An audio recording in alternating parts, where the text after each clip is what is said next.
Hello, welcome back to Firesins Gaming. My name is Ben, and today we're going to continue on with Suzerain.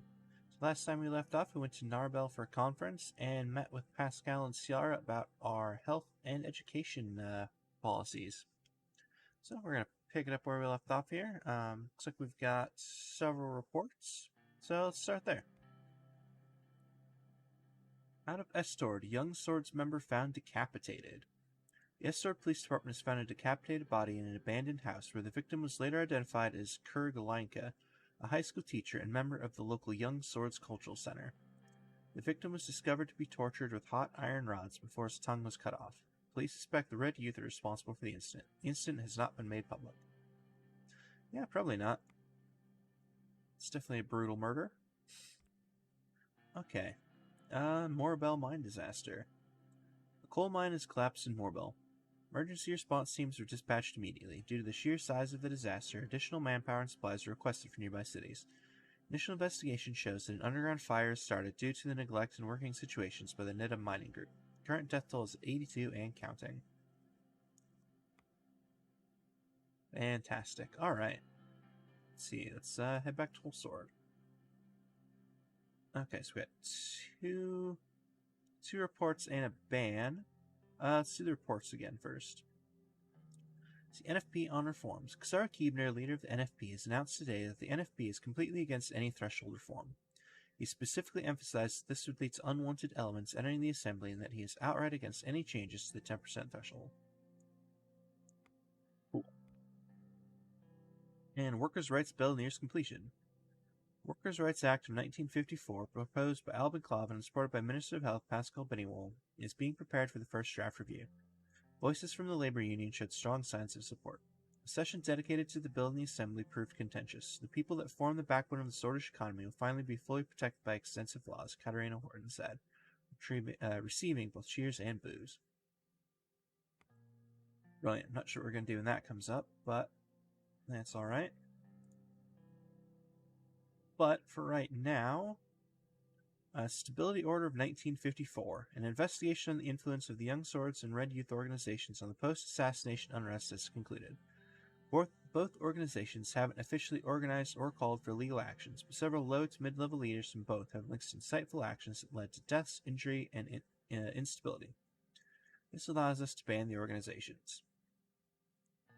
Alright, my first instinct would be to ban them both, but this guide says just don't bother for the moment because we can ban them later. So I'm just going to do that. Let's go ahead and not ban them right now. Alright.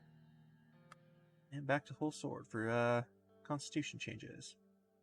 I was walking into my office since today was the day to edit and make the final changes for the proposal to change the constitution of Swordland. The Forum Committee finally bore tangible results, and the draft of the changes were about to be presented. I walked in the marble corridors of the palace, thinking about the massive steps we were about to take. My secretary Olivia greeted me at the entrance to my office. Good morning, Mr. President. Good morning, Olivia. How are you today, sir? I'm perfectly fine. Good to hear. She paused before taking my coat. It looked like she had something on her mind. Mr. Rain, can you give me a hint about your reform plans? If you ask me, taking away the judge's immunity is long overdue, but it might anger a lot of people in these halls.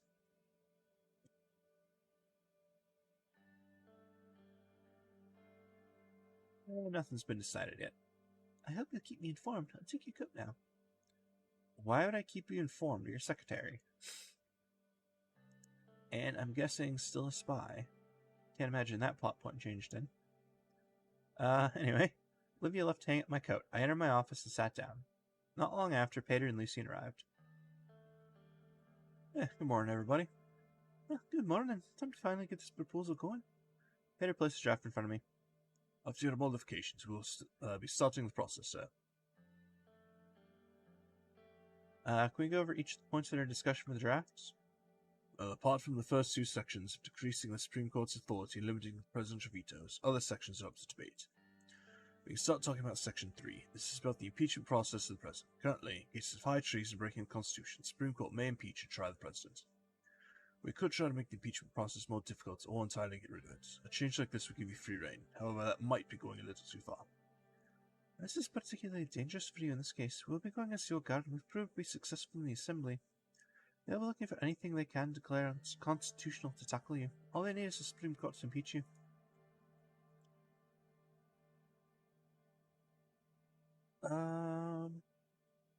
See, I don't think it makes a difference at the moment what I click, but you go down to the... There we go, the Constitution page. It says, do not change the impeachment process. So... maybe we shouldn't mess with the court too much, keep them on our side. Yes, we'll need help with some judges in the process. Keeping some of their powers might make them more willing to get in dialogue with us. I'll move on to Section 4. This is regarding the appointment of ministers. Currently, the President is free to appoint anyone from members of the Assembly. Nobody else is involved in the process. So there is no reason to change this unless you want to sell them to the opposition parties. Sharing power with the Assembly may make them sympathetic to you. This might be important for the NFP as well.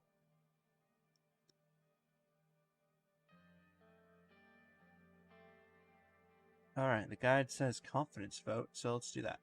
We could introduce a confidence vote. That is not a bad idea. As long as we are the majority in the Assembly, that does not change too much. I'm sure some of the reformers may support that. The 5th section is about the infamous electoral threshold. Most reformers want to lower the threshold as much as possible. We could try working with them, but it is simpler to keep the law. Yes, but this is a delicate matter. The party, and I mean, not even Albin wants to change the threshold. They think that this would destroy our party in the long term. Not wrong. The 10% thresholds would allow us to control half the Assembly with only a 30% majority in the elections.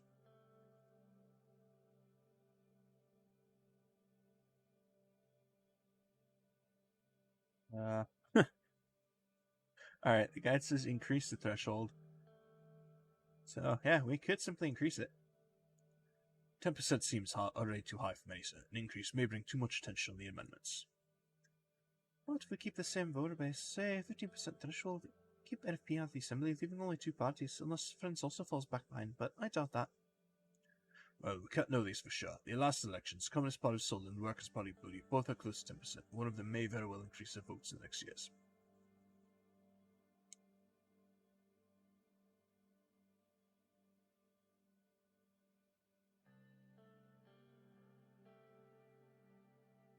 Yeah, we should keep using threshold to our advantage. I agree, sir. You'll have some time to think about your decision, sir. Please continue with the next section. We're at the 6th. This is about the presidential decrees. You already know that reformers want them removed or limited, but I'm guessing you do not want any changes to your already powerful decrees, sir. Well, we could try to balance it with the reformers to make it dependent on enabling act from the Assembly. Sure, it makes the whole process longer, but as long as you have a majority, nothing really changes.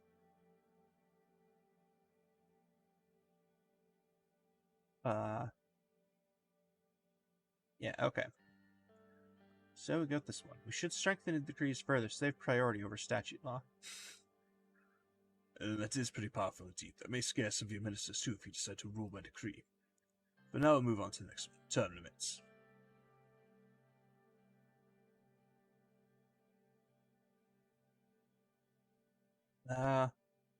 Yeah, I don't aim to leave anytime soon. We keep the unlimited terms. I agree, we could keep that in. Yeah, people keep electing one person. That means they really are content. The masses are scared of change. We leave it to the president to decide. Now let's move on to the 8th section. We are reaching the end. It's a question about the immunity of the judges. While the anti-old guard sentiment is increasing, there are talks about taking away their immunity would give us authority over the judiciary. If we could remove their immunity at a defined impeachment process, we could clean up the court from Oswald's gang. And obviously, give the president the ability to replace judges as necessary. That's very bold, sir, but I like it. Well, it would be tougher to persuade the judges with this. Miss Edmonds and Mr. Garachi may not want to cooperate with you if they believe you're going to get rid of them afterwards. And the last one is the question about Soul's legacy. Basically, his member of honor law. We give him absolute immunity even when he's retired. He's a permanent member of the Assembly as well, but luckily he doesn't really attend anymore. According to the Constitution, member of honor not only has legal immunity, but the state also covers most of his expenses, as well as providing security at all times. It can only be given to someone by an absolute majority vote in the Assembly and the approval of the President. That's why only Turkin Soul has it, given to some right after his military coup. This law is basically made to save the colonel. I think some of the reformers really want to triumph for his crimes during his shams, especially against the Blutish. This law really has small importance for both them and the Soulists.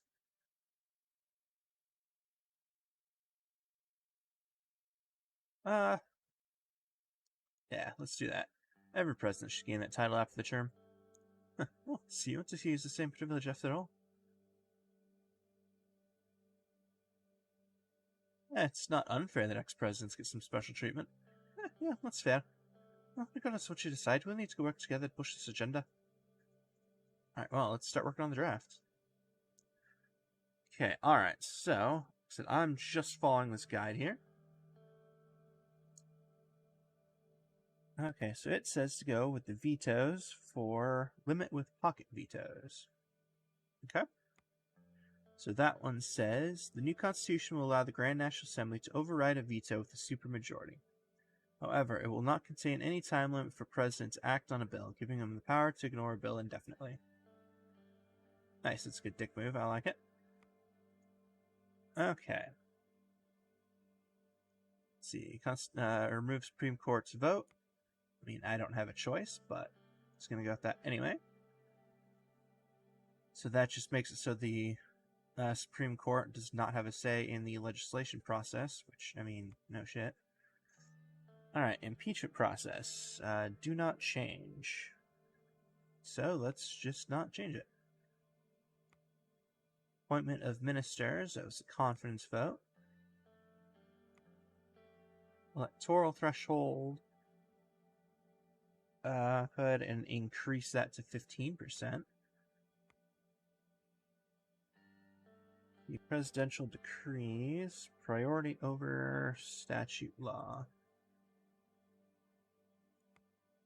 That one sounds fun.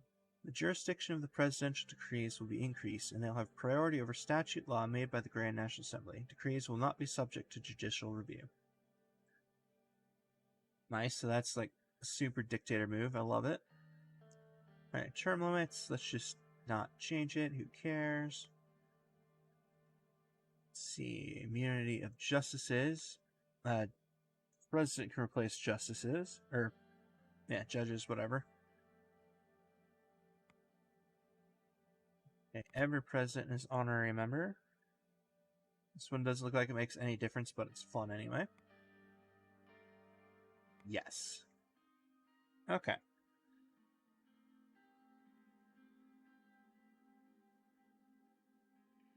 So basically, it looks like that's going to be essentially dictator policy, while still having enough leeway to get it through the, get it through the assembly. So yeah, we'll go with that. After the final changes to the proposal were made, I showed it to the team. After looking into the changes, the team began discussing it amongst themselves. Lucien spoke afterwards. Is it really much of a team if it's just these two dudes? I don't know, whatever. Looks like the amendments are ready to be proposed. I'm good. Let's proceed. Lucien looked at me. We'll be working on the wording of the proposal with our legal experts before we propose it. In the meantime, you must introduce this proposal to our party, sir.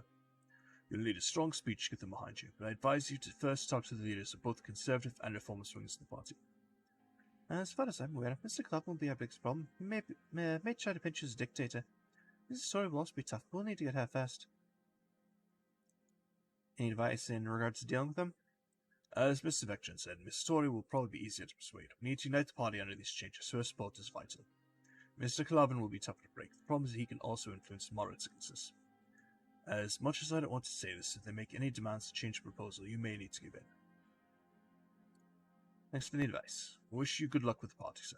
I think we can end the meeting here. We all shook hands, they left the room. Yeah, but what if I wanted to ask about the speech, too? Ah, what a dick. Alright, whatever, anyway. Alright, yep, so we signed the draft. Alright, I'm going to report Molesword here from the Reform Committee started preparations. Vice President Vectron reported that, along with Lucy and Galad, the committee has started working on the written aspects of the package as per the needs outlined previously. They will soon get the legal team involved to complete the writing process. The needed 150 signatures for the proposal has started to be collected within the USB. Nice. Okay, so before we hit the next story beat, let's check the newspapers. So, from Sorden's Day, Rain leading the reforms. Our sources informed us that the plan is underway by the government to start the drafting of the reform package. Finally, we seem to have a president who pursues something significant in the early days of his term. President Rain is already proving that he's the right man for the job, as rumors circulated about successful talks about a future proposal in collaboration with important figures from the NFP. At Swordland today, we are waiting with great hope and anticipation of what will be coming next. And from the Lockhaven Times, preparations underway for the annual Benfey Festival. It's that time of the year again. The largest cultural festival in the entire Swordland, Benfey Festival has begun its preparations. This year's venue is picked to be the newly built Benfey High Arts Center with a total capacity of 8,000 people. Those who do not have tickets can, as always, enjoy the events that span the whole city, especially after the recent events. We can't wait for 4 days of panels, theater plays, exhibitions, and music. Nice. Alright, let's head to Lockhaven. The dinner with the Business Council members. We are in Lockhaven to work with the Business Council to assess weaknesses in the economy. Simon organized dinner with the affluent economic figureheads of Swordland. When we arrived, the streets were bustling with activity, even though the atmosphere in the country was tense. Lockhaveners didn't seem very worried. Together with Walter Tusk, Edith Agnock, Mikhail Avin, and Simon Hole, we entered the renowned Asteria restaurant by the coast. A short blond man whose embroidered pocket read manager greeted us and waved his arms in excitement as he told us how pleased he was to have us in his establishment. Beaming with pride, he led us to a private room and got us seated at a large table, covered for the occasion with a maroon tablecloth. We were quickly served by a group of servers. Walter spoke as they started taking our orders. I recommend the Lockhaven salmon, President. You have to taste this local delicacy here, the best in Silver.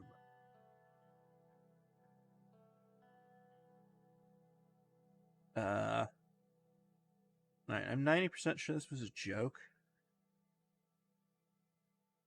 But it says to order the bean stew. So, we're gonna do that. I ordered traditional Swordnish bean stew for the main course. The servers took their notes and asked about the second dish.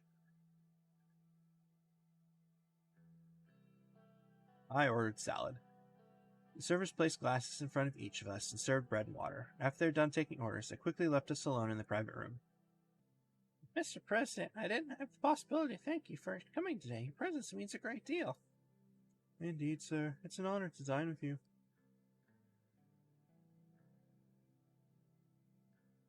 Likewise.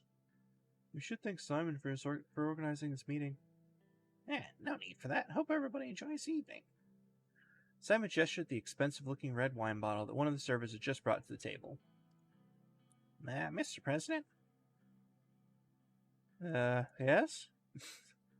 Do you want some, sir? It's, Chateau de Falenco from 1934. What kind of question is that? Of course. I like getting drunk at business meetings. Simon poured some wine in my glass, waited for me to taste it before filling it up. I took a sip. It was bitter. Honestly, it tasted like any other wine. How is it? Does it taste to your liking?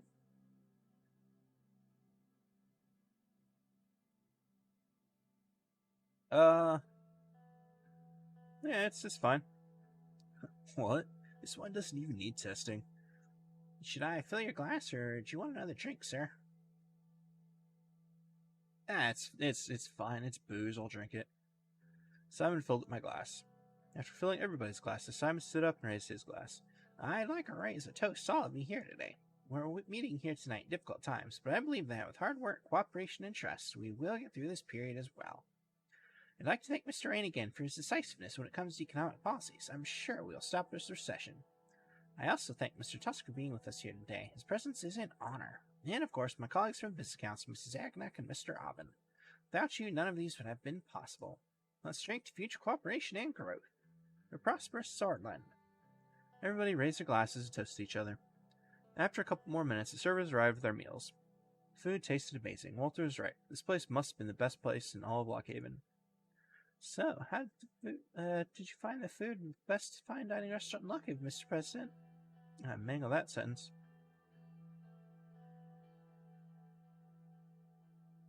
This can't get old. It's an experience. The chef must be tipped.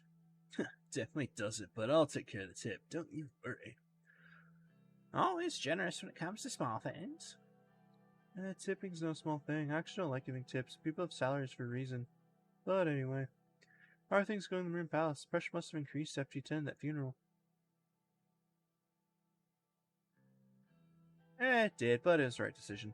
Of course, I didn't mean to criticize your decision.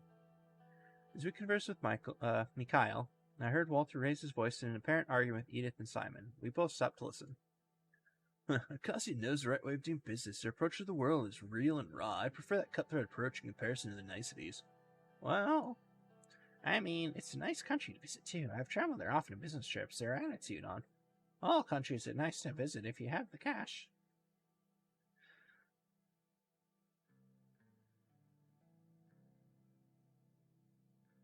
Uh, let's see. I doubt this makes a difference, but yeah, of course. I mean, we're a dictator. It's fine. Money does turn the world around. Travel's least you can buy with it. Here. So you're saying money is power? I mean, you're not wrong. Yeah, money holds real power. We see eye to eye. What a privilege to agree with the president sorting himself. As long as you hold the treasure of the country is yours, we're all part of that treasure. Where's this by the gold you keep talking about, Walter? Walter's taking us down the rabbit hole again.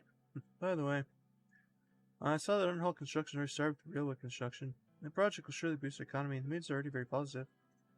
The leave package is also a great investment. It's already saved many businesses from declaring bankruptcy. I have to congratulate Mr. Rain for such major projects. I hope the investment returns will be great. Well, we all hope so, Mr. President, but I think it'll work out. Mr. Holt deserves credit, of course, our great economy minister. Is there a joke coming? Why? I thought you said you graded economy. He laughed. I heard you bought us a new, you've bought a new villa, Simon. I don't comment on rumors, so I'll make exceptions since we're among friends. It's true. Where's the property? It's a small seaside villa at the outskirts of Conrad. Just a modest house with a swimming pool and a small golf course on the property. It's got a golf course and it's a modest house. Great city by real estate. Conrad's seeing a surge of investments. Underhaul Construction made a fortune constructing houses there. Where there's demand, there's supply. Market rules supreme as always. Edith, who's sitting on my left, gently put her hand over my arm for a few seconds. Come on, let's not talk about finance or politics for now. We came here to relax. She turned to Walter and Simon. Isn't that right, gentlemen? They nodded at her and took a sip from the drinks. She slightly leaned towards me. So, Mr. Rain, why don't you tell us what's behind that strong character of yours? I've heard that you were brought up in the capital and experienced all the power shift has happened. Is that right? It must have been tough. Are you hitting on me, or what's going on? This is very weird.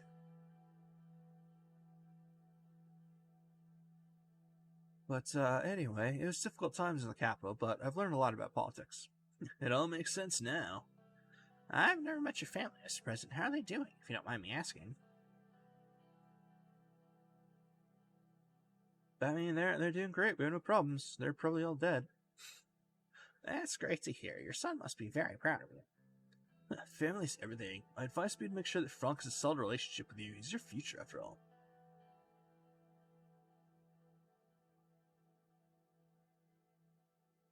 He's gone through that teenager period. It's difficult to connect with him. He's a bit shy. Wish that was my son's biggest problem. Darren seemed to be doing fine. I saw that his yacht party in Benfrey made the local news. Well, the rest continued to ask for permission to use the yacht and just took it. He basically stole it. Good news is I finally convinced him to go to university. He'll study economics in Lockhaven Business School. That's a good choice. Having a degree in Sword separates you from the rabble, and we especially need more people to understand economics. Maybe your son will be a great future economist. I wouldn't count on that. But I agree that we need more economists to enter politics. It's unfortunate that Alfonso was the only leader who actually studied economics. He turned to me. Not that I mean anything against you, Mr. Rain. Come on, bruh. I'm a lawyer. Makes way more money than an economist.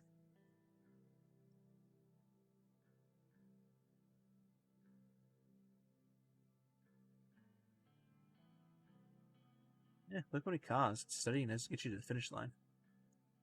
True, but I think it was his ambition that brought him down. Too many big changes in a short time frame. Correction, it wasn't his policies that destroyed him, it's the old guard. Of course it was. They're a big threat. He threatened their economic power base over the country through a vast privatization plan. They removed him back to you after. Walter, stop the conspiracy theories. I think we've had enough drinks. Everyone went quiet. After a long silence, followed by some chit-chat, Walter ordered a bottle of whiskey. That's one good-looking bottle. Waiters brought one of the finest Circassian whiskeys. It was time for a toast. Oh, yeah, let's toast. I stood up to give a toast.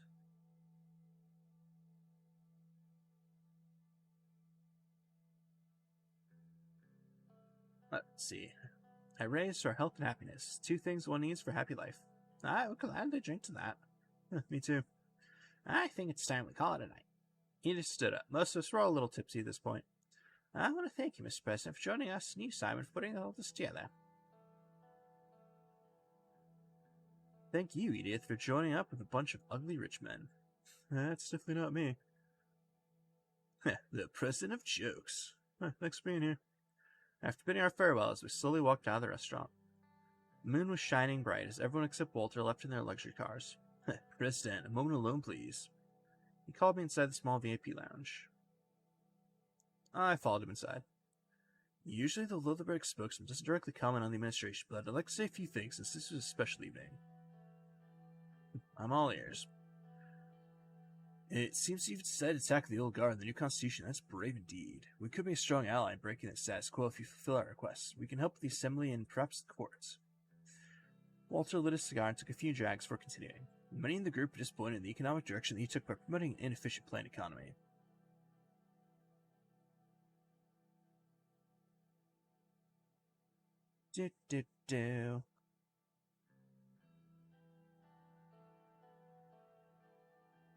Promises made in the election had to be upheld. That was the main reason behind the decision. Political motivations are admirable, and economics is about numbers and current reality, not the past. He looked me in the eye. We had a deal about the first mega infrastructure project. He held on to that promise and awarded the contract under all construction. This went well in our book. We are aware of the upcoming tax meeting. It would be a step in the right direction if private corporations get a tax cut. To boost the economy and job creation, of course, and the positive side effect would be our support to the administration throughout the entire term. I'll make the tax decisions objectively. I can't promise you anything. Mostly because I'm not sure what I need to do there. Let's not be hasty. Their session will end if Lilderberg's on your side, President. Why can't we all just be friends?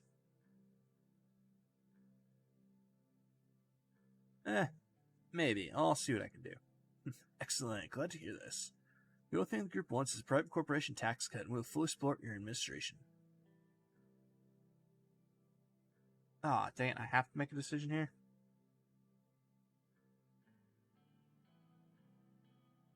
Okay, hold up. I gotta take a look at this one. Let's see. Nope, we need to increase taxes, so I'm just gonna reject. That's too much of an ask. On third thought, I have to reject. That's a shame. I did offer you a peace branch. There's an awkward silence. Either way, President, we're here and always ready to work with you if you change your mind. Don't forget that. I'll think about it, but not now. Walter left and Serge came to pick me up. I entered the car and we drove to a residence in Lockhaven. Serge took the seaside route. Nice, okay, looks like we got a bunch of reports here. So yeah, let's go and start with the city reports. So, car bomb attack in Arvery. A car parked in an Agno-Sordish-dominated neighborhood in the outskirts of Arvery has exploded. Arvery police reported that there were no casualties or injuries.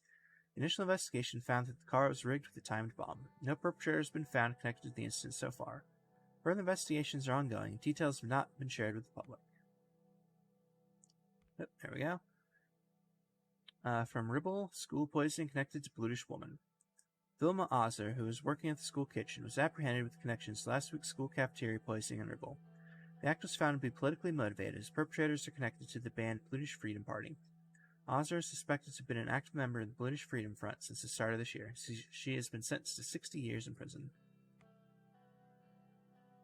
Nice. Alright, let's see if there's any reports on Whole Sword. Nope, budget allocation, so we'll come back to that in a second. Let's hit the newspapers. Alright, from the Whole Sword Post. Bill on the rights of workers being drafted. The Grand National Assembly of Swordland will vote on a bill on Thursday to protect workers' rights in Swordland that supporters are calling the most ambitious pro-labor legislation in decades, which one USB representative has dismissed as the worst bill in the Assembly. The Workers' Protection Act has strong support from both the PFJP and the NFP, as well as labor leaders. The bill was a result of a bipartisan effort from the leading figures of the PFJP, as well as Ministry of Health, led by Pascal Benewell. It was proposed to the Assembly by Representative Alban Clobber from the USP. Workers' Protection Act amends the Labor Act by establishing a minimum wage of 2.5 Sworders rent per hour, and adding guidelines on overtime work, as well as safety and protection guidelines. It also extends the rights of the workers to all migrants, acknowledging their rights as workers in Swordland. The bill also makes it illegal for corporations to force workers to do unpaid overtime work. Companies who fail to abide by the rules established by the bill will be heavily fined by the government and may be forced to face legal action. Some estimates suggest costs for those firms to increase by 50% if they have to treat workers according to the proposed laws. Despite the bill coming from the governing USP, it faces a huge opposition inside the party. However, with the support of the PFJP and NFP, the bill has a high chance of passing the Assembly. Swordland today, President meets with Business Council. Our sources have reported that yesterday, President Rain had a meeting with the Business Council behind closed doors in Lockhaven, which later continued with a dinner in a 5-star Asteria restaurant with leading figures from the council. The agenda of the meeting was not disclosed, and the contents of the meeting remain a secret, but it can be expected that President Rain has discussed future economic plans of his administration, as well as listening to the concerns of the leading industry figures. The outcome of the meeting will hopefully arrive quickly, with positive developments and more transparency compared to today. And from Lockhaven Times, update on Moorbell. Moorbell mine disaster, 112 dead. Disaster hit Moorbell last night. One of the main support shafts in the Moorbell coal mine collapsed, trapping many coal miners inside. The collapsing structure has also started underground fire, turning the sky black with ash and sorrow in Moorbell today. As reported by the government, the current death toll sits at 112 dead, with many other miners still trapped inside. Rescue operations are continuing without any sleep. Investigators have told us this might have happened due to neglect of the native mining group. Families of miners and people of Moorbell showed up in protest at the site of the disaster. Coincidentally, the workers' rights bill that was being drafted in the Assembly for the past few months comes too late. The eyes of Swordland are now turned to the President to see his decision on the bill. Nice. Alright, so I got enough time for one more thing, so let's do the budget allocation. Preparations for the government budget were finished. Most of the cabinet gathered in the White Room for the important occasion. Nearly half a year had passed since my inauguration. The cabinet looked overworked. Now the moment we've all been waiting for. It's finally time to discuss the government budget. I'm quivering my loafers with excitement, Mr. President. Sadly, Peter Vection, Gus Manger, and David Vichy won't be attending this meeting. They are working on the upcoming trade agreements with Phelan and Agnolia. May the Lord be with them. Suzerain gave a barely disguised eye roll. Did your eyes just roll at me, young lady? If I did, it's because religion is no place in a government budget meeting. I was merely expressing my wishes for a successful trade deal. Freedom of expression must be protected at all costs, must it not, Miss Morgana? Actually, in this case, I agree with Ms. Walder. Sarah flashed an appreciative smile. Corbin Solden's laws regarding separation of church and state. She broke off as she noticed that Simon, Lucy, and Joseph were looking at the three female ministers in stony silence. Ladies, let's save the extraneous chit-chat for afternoon tea. I refrained from making a comment. Simon started loudly shuffling some documents around. All eyes turned to the Minister of Economy. Let's begin, Mr. Hull. Gladly. Today is a big day. We must prioritize our spending wisely in order to achieve the goals we set as a government. For maintaining of political support, if I may add, promises were made during the election. There are three options regarding the budgeting of the four main branches of government. It's either we increase, decrease, maintain, or decrease the funding. Increasing will result in an improvement of the branch, which will unlock new policy options. Maintaining will keep the funding, resulting in no visible change. Decreasing causes loss of efficiency in that branch. Thank you for the very obvious explanation. Is it possible to maintain as much state control as possible? In the health and education departments, yes. However, I'm not sure that would be efficient. Our universal healthcare system must be protected, not tainted by private greed or interest. We need to be considerate when making such grand choices that have ripple effects. We have to be careful as to what we fund, so we have resources remaining for another investment project. Yeah, we have to keep true to election promises. People voted for us because promises we made. Yeah, as much as we realistically can. If we fail at improving our economy, the promises don't mean much in the big picture. Before we begin our discussion, there's one more thing I want to voice my opinion on. As we manage government budget, we are obviously able to go into debt to invest in different branches. Although debt is a possibility, under these circumstances, it would dent our financial system, worsening the economic crisis if we push it too far. A point for me as well to everyone before the discussion. Given the current state of the country, the economic situation is a political priority right now, more so than ever. This budget will also be applicable to our entire term. It's very critical that we plan correctly. So let's begin then. Which branch should we discuss first? Let's talk about healthcare. Our healthcare system is vast and provides free services to most of our citizens. However, the quality of our health services is far worse in lower income and rural areas. Therefore, I think we should receive more funding to address this disparity. I agree. I've recently begun an investigation into healthcare in Arbel, and the numbers are not good. If we don't increase spending on health services, we at least need to maintain it. Otherwise, we're putting lives at risk. We have just started a new analysis on what would happen if a pandemic struck Soldan. According to the results, if our healthcare facilities remain in the current state, the death toll would be unimaginable. I'm not even talking about the damage to the economy. It's a matter of life and death, Mr. President. It should be treated as such. This is indeed worrying. We should try to fix whatever we can as government. Alright, let's discuss law enforcement. I'd like to have an increase in the funding of law enforcement to increase the size of the police force and raise salaries. We have so many internal threats to tackle, and I'm already stretching my units far too thin with the limited resources allocated to me. Nia cleared her throat. Law enforcement is certainly a high priority. However, I feel tackling internal corruption is of far more importance than increasing our police presence. Directing the funds to my department will solve the problem at its root. Corruption is still rampant. All police in the world won't help us. We need a specialized anti-corruption police unit, which we will create with funds directed to me. Absolutely not. I agree with Miss Morgan. We should not reward a structure that is responsible for an ever-increasing number of human rights violations.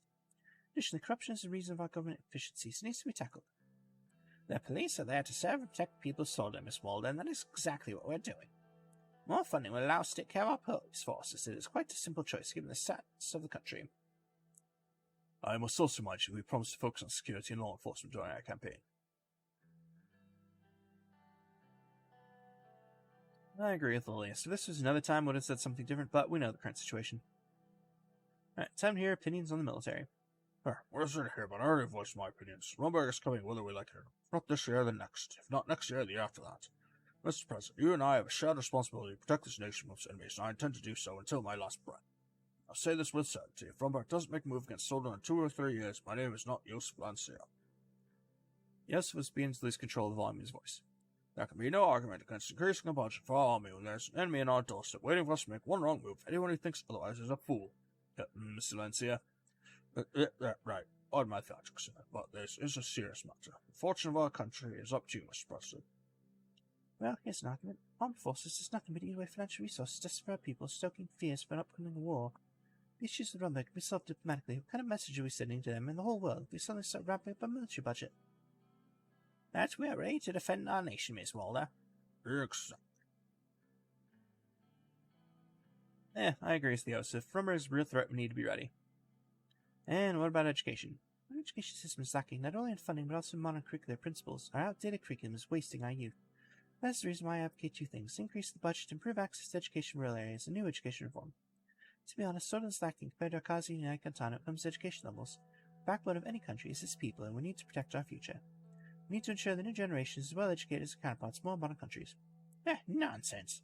Soldan is still here because it's a very system that you insult. How can you insult a system that teaches our sons and daughters principles of national identity and pride? We won't be compared to other countries. Soldan is Soldan. I agree with Lily. Soldan is Soldan. Lilius is right. We'll pave our own path. We didn't get this far by imitating Akazi or Cantana. Very good talking points from everyone, I guess. I don't know. Well then, time to make a decision on the budget as come. Consider with care, Mr. President. So I haven't placed a stack of papers on my table. Okay, alright. Cool. Okay, let's see here. So... Alright, so we're supposed to fund healthcare. Okay, so fund healthcare.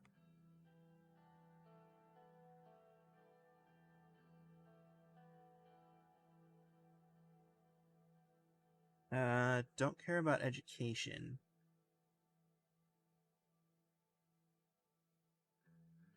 Okay, so keep education where it is. Law enforcement, increase funding. Military, increase funding.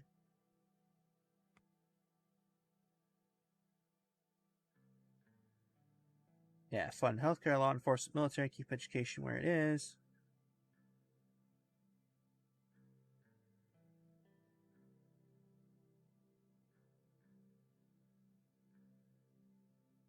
Yeah, okay. -3 budget's a problem, though, but...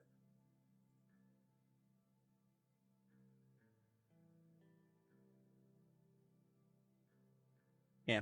Alright, that's fine. Let's go for it. Yes.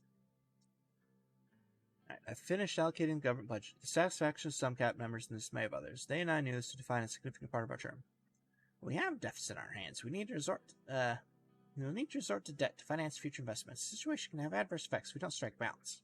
Agreed. Well then, let's start law enforcement. Nia and Lily were both smiling. Thank you for this decision, Mr. President. I knew you would see reason on this, considering our internal security threats are an all-time high. Well, I still disagree with Ms. Groff on how the money ought to be spent. The increased funding is certainly a step in the right direction. Any statement on the matter, sir? Law enforcement's key branch needs greater budget due to the increased threats need for security. We'll make a good use of these new resources and fight crime, terrorism, and subversives. Justice will be served in this nation, and most important is a step in the right direction. Let's hear the Minister of Education. Sarah was eager to comment. By eager, you mean angry. Keeping the same budget will just result in the same problems. However, I prefer this to a decrease. I'll try to reform the system with my own resources. Our future depends on our children. Education is the first step to fight against ignorance. My expectation is that you maintain education with the same budget. It seems we have no other choice but to spend on what we have. Will our children think this? The military is next. Sarah clearly wasn't finished, but didn't interject. The others have chimed in. It is an honor to serve with the President, respects the military. Trust me, these funds are armed forces will be better than ever before. Lucian seemed as if he was about to say something, but looked down at his notepad when he defied him. Military is on the top of my priority list, and always will be. Rest assured. Our new count your decision, Mr. President. Notice fleeing back in his chair. Let's hear from Mr. Pennywall. Thank you, sir. This health budget increase will help me to focus on improvements. Our people will now be safer than ever. I am also planning to tackle issues like the lack of rural hospitals and recently worrying them as maternal deaths. Welfare must remain a priority for Chem. There's no other way around it.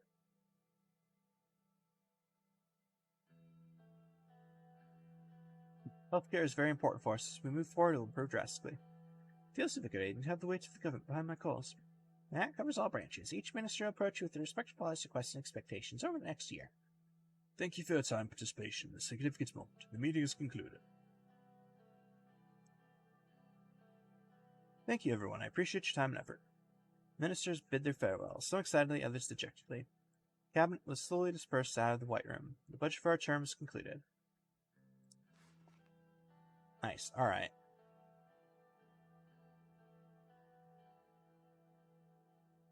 I'm gonna go ahead and leave it here. I know I probably screwed up a couple of his voices, but that's okay. Not a big deal. But, yeah. We'll pick it up next time. So, as always, thank you very much for watching, and hope to see you all next time.